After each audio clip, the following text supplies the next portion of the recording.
Okay, welcome, Governor. You probably don't know me. My name is Kevin Stockwell. But most of these people who are before you are my family, friends, classmates, co-workers, brothers and sisters in the fire service for the past 26 years, and many of my former students. Welcome to the best town in the state. No, welcome to the best town in the country. Actually, without a doubt, we're probably one of the best in the world.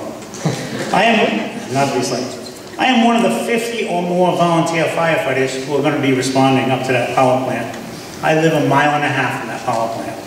Many of us won't even be able to get to our station because if there's an accident, the power plant is in our road where we would be accessing it.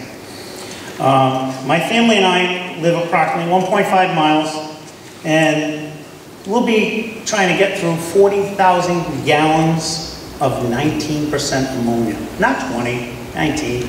I will have to use the water on their site that will still contain some parts of MTBE to put out any fires on their facility, which means it'll be in the air, and now most of us will be breathing it and also be on our skin.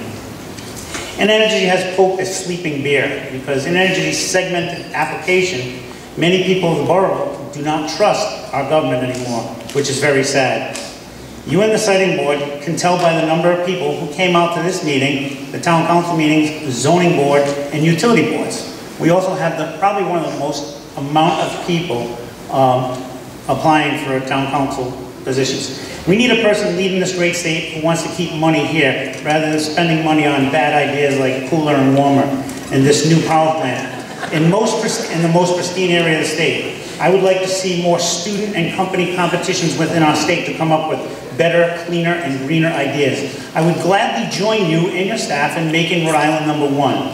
This town has companies like Danielle Prosciutto who came here for the pristine air and water and would gladly or would have to leave very quickly if the air became polluted. Thank you for your time.